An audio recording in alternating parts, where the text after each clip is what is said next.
Welcome to the Evidence Informed Teaching Podcast. Are you a teacher wanting to improve your classroom practice and deliver excellent teaching through access to research? Do you have a passion for teaching and are looking to connect with other like-minded colleagues through professional discussions?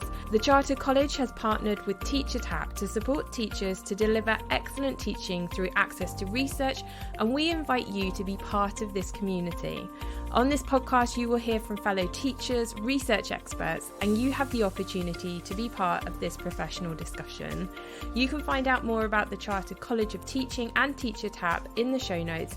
And if you find this episode helpful, why not share it with a teacher friend, take a screenshot and post it on your social media, or even better, leave us a 5-star written review. Hello, welcome to your monthly summary of Teacher Tapp findings. I'm Wespieser, and I'm going to be guiding you through some of the top topics that tappers have tapped. Each day, around 10,000 teachers take part in answering our research questions, so you can trust that this data is a nationally representative view of what teachers across England think. As it's the summer holidays, we've got a bit of a shorter episode for you today. We're just going to look at 4 of the things that Teacher Tapp has told us took place in their schools at the end of term. As always, you can find lots more findings on the Teacher Tapp blog, and each day, yes, even during the summer holidays, each day in the app. Download it if you don't have it already. So, first up, transition days, an end of term tradition. Transition days are a chance for students to spend a bit of time in their new class or their new school, but what activities typically go on during this time? As you'd expect, it differs depending on whether we're talking about transition within primary or transition up to secondary school. First off, primary schools.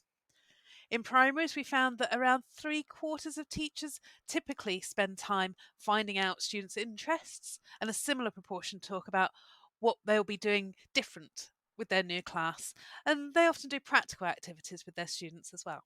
In secondary schools, teachers do things a bit differently with the incoming Year 7s. 80% of secondary teachers say that the incoming Year 7s meet their new form tutor.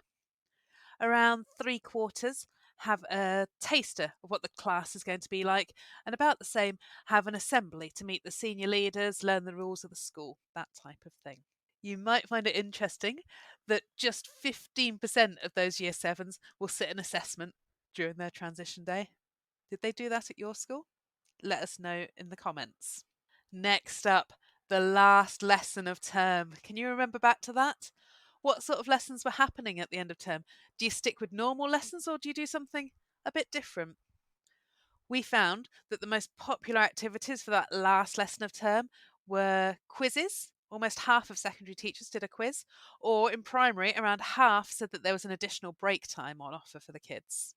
Wheeling the TV into the room might be a common teacher trope, but it is so for a reason.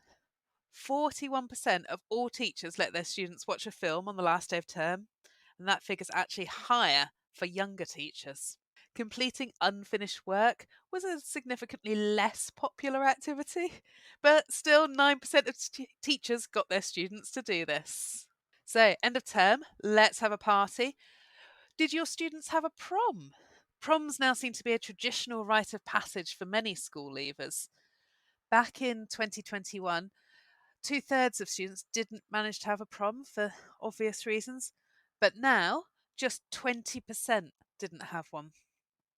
Hosting the prom on school grounds has seen a small increase, as I'm assuming lots of schools are seeking to afford more affordable locations for their students. 32% of teachers said prom was held at their school, and 48% said that it was held at another venue. Prom nights are held by both schools of both phases, but are more common in secondary schools than in primary.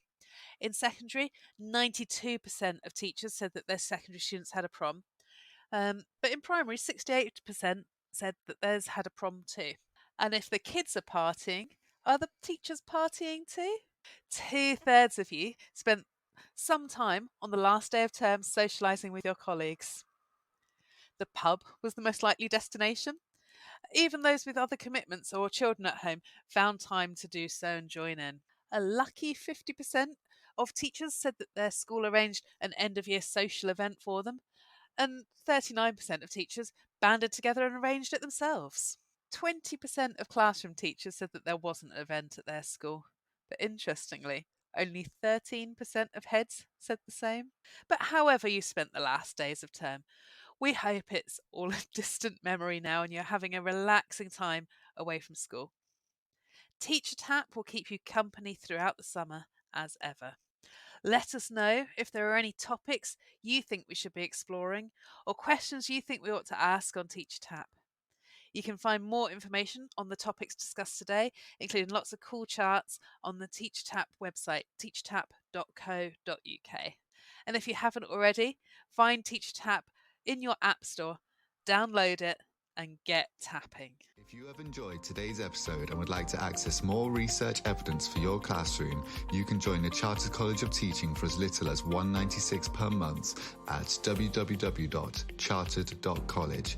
And remember to download Teacher Tapp free from your app or Play Store to share your views, opinions, and experiences from the classroom. Every voice makes the picture clearer.